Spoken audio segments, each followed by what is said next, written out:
Bonjour à toutes et à tous, bienvenue ici dans ce Soyons Sport spécial Vendée Globe évidemment. Alors la caméra est par là-bas, voilà, on est en direct, c'est les joies du direct. Michel Desjoyaux, c'est vrai qu'on enchaîne en ce moment, on est encore à 24 heures de l'arrivée de François Gabard, en tout cas on l'espère, on va lui souhaiter qu'il ne connaisse pas de problème. D'abord un petit mot parce qu'on sait qu'on a vraiment l'impression que l'entourage est plus stressé que le skipper, est-ce que c'est le cas? Dans quel état d'esprit êtes-vous? Oui, c'est un petit peu logique. Stressé, non, mais tout petit peu tendu. Tout simplement parce qu'on n'est pas à bord avec lui, on ne sait pas dans quel état il est exactement. On lui a un peu foutu la paix depuis quelques jours. On ne sait pas les conditions de météo qu'il a actuellement, même si on a les informations, les cartes météo et tout ça. On ne vit pas le truc à sa place, et heureusement d'ailleurs, c'est à lui de le faire. Donc on n'est pas au courant de tout, donc forcément des fois on peut se monter des films qui n'ont pas forcément lieu d'être. Alors on sait, c'est votre poulain, il fait partie de l'écurie Mer Agitée, on va en reparler d'ailleurs. Quel sentiment prédomine là, à quelques heures de l'arrivée? De la fierté, de la surprise, chez vous en tout cas? De la fierté, non, on est surtout super content pour lui et pour tout ce qu'il a su maîtriser pendant la course. Mais je pense qu'on a que ce qu'on mérite. C'est quelqu'un qui travaille énormément et sans s'en rendre compte parce qu'il s'éclate dans ce qu'il fait. Du coup, voilà, et aujourd'hui, il a bossé, il est allé chercher ce Vendée Globe. Je pense qu'il s'est battu. Faut pas oublier qu'il a en face de lui Armel Lecléache qui est quand même pas le premier venu. Tombé du landau. Et du coup, moi je trouve que c'est mérité sur la façon dont ça s'est déroulé, sur tout ce qui s'est passé avant que je connais peut-être un petit peu mieux. Aussi, voilà, moi je suis super content pour lui, super content pour la dynamique qui est impulsée là, et tant mieux. Ok, bien justement on parlait de l'écurie Mer Agitée dont vous faites partie, évidemment une écurie, on l'a dit à champion, on va regarder justement ce qui se passe à l'intérieur même de cette écurie Mer Agitée, regardez.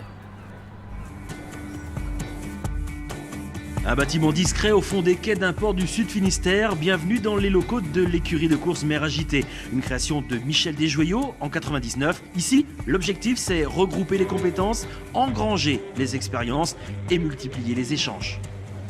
Quand à plusieurs bateaux, forcément dans le même domaine de compétences qu'est la compétition à la voile en course au large, principalement, on a un problème sur un bateau, une fois qu'on a réussi à le résoudre, il est résolu pour les autres. Par exemple, en électronique ou en informatique, le responsable de Massif, Clément, discute avec Dimitri qui s'occupe de moi sur le trimaran. Et voilà, des exemples simples, efficaces et de bon goût quelque part. Et visiblement, ça marche. Mer Agitée a remporté les 2 derniers Vendée Globe grâce à Desjoyaux et Rioux. Quant au petit dernier, il fait des prouesses. Pour sa 3e course en solitaire sur ce type de bateau, François Gabard, c'est la brillante relève de la maison Desjoyaux. Il a apporté sa jeunesse, il a 29 ans, il amène sa formation d'ingénieur, il amène sa personnalité, il amène son impertinence, ses questionnements. Donc ça, quelque part, pour nous aussi au sein de Mer Agitée, c'est des valeurs qui sont très importantes dans l'échange et qui nous permettent d'éviter de tomber peut-être dans une routine. On pousse les portes dans l'une des salles, le stress monte. Ici, on prépare l'arrivée de François Gabard. Dimanche matin à 8h11, avant d'aller à la messe. Seule certitude aujourd'hui, même si d'aventure Gabard le Charentais ne gagne pas ce Vendée Globe, il en sera la très grande révélation grâce aux Bretons de Mer Agitée, véritable usine à gagne.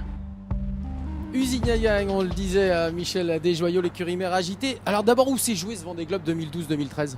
Je pense qu'il s'est joué il y a 2 ans dans la tête de François quand il a proposé à la Massif de partir sur le Vendée Globe. On savait, j'ai su d'ailleurs depuis qu'il avait déjà envie d'être sur la ligne de départ il y a 4 ans.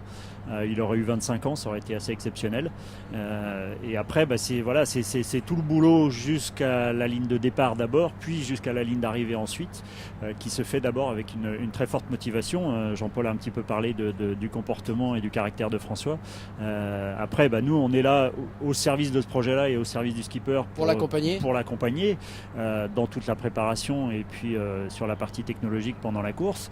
Mais voilà, c'est d'abord lui le tracteur, c'est un leader et on ne fait pas un Vendée comme il l'a fait sans être un leader dans la démarche, c'est-à-dire c'est quelqu'un qui avance tout le temps. Et sans avoir de concurrent également sur l'eau. On va écouter la dernière vacation d'Armel Lecléache qui a fait quasiment tout ce Vendée Globe en compagnie de François Gabard. Écoutez le Chacal. Le fait d'avoir déjà vécu avec la France, c'est sûr que à peu près ce qui va se passer, un peu dans le déroulement. Après, les émotions sont sûrement différentes. Voilà, on verra un peu comment ça va se passer et puis profiter de ces moments-là. C'est la fin de la course, donc ça va passer très vite. Et la transition est souvent assez brutale entre notre habitude qu'on a se mettre en place à bord du bateau depuis 70 jours et puis le monde des terriens qui va vouloir nous accaparer un peu et nous poser plein de questions et puis voilà, donc écoute, on essaiera de faire au mieux. Et on va voir évidemment, Michel, bien tous les moments forts de cette course, de ce Vendée Globe 2012-2013, 7e édition du nom. Il s'en est passé à des moments forts avec, vous allez le voir, une première semaine très agitée. Et puis après, un duel entre François Gabard et Armel Lecléache. Regardez. 20 monocoques et non des moindres, avec à la barre des skippers de renom. Un plateau relevé et bien malin qui peut désigner le vainqueur de cette 7e édition du Vendée Globe, le 10 novembre dernier.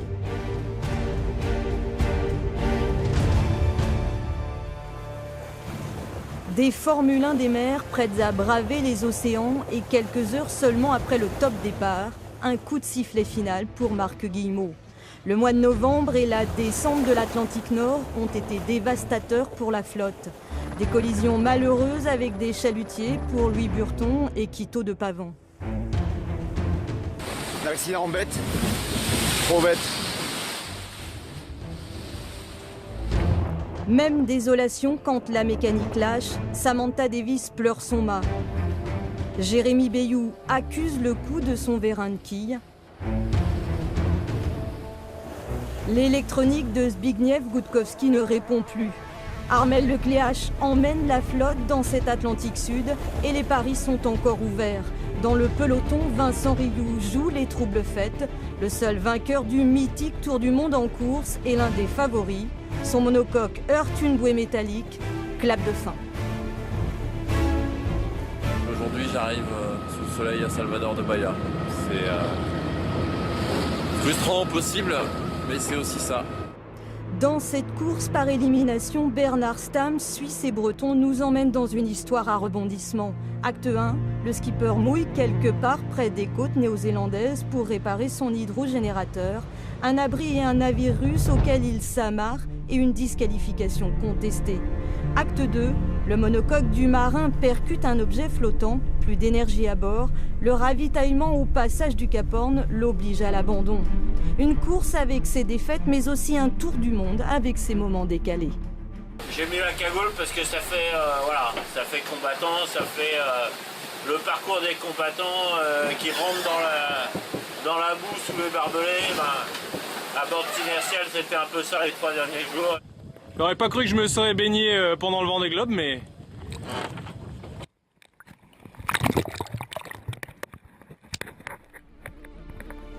Loin d'être une partie de plaisir, jusqu'au bout le Vendée Globe réserve son lot de surprises, bonnes et mauvaises. Jean-Pierre dit Persaki, le choix devient cornélien.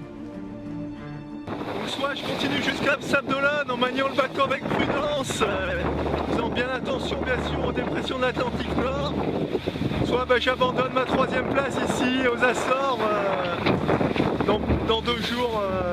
Pas une décision facile, je peux vous dire.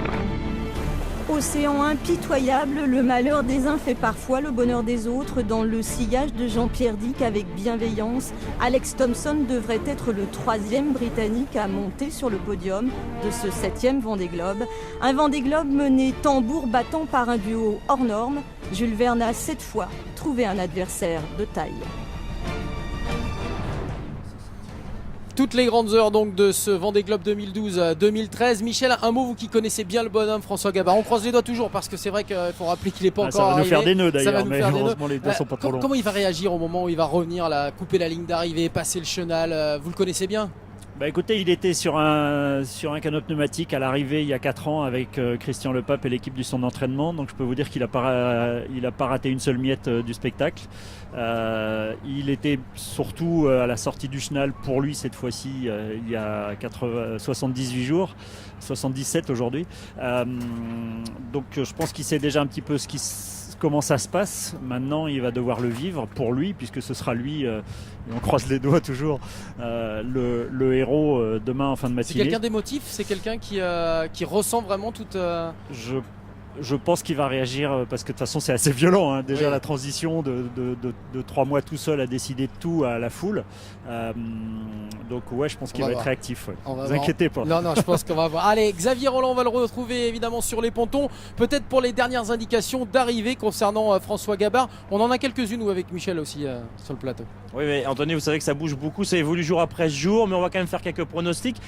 Arrivée, franchissement de la ligne entre 10h et 13h pour François Gabard, ce qui lui permettrait de profiter de la marée de 14h30 pour commencer à remonter le chenal.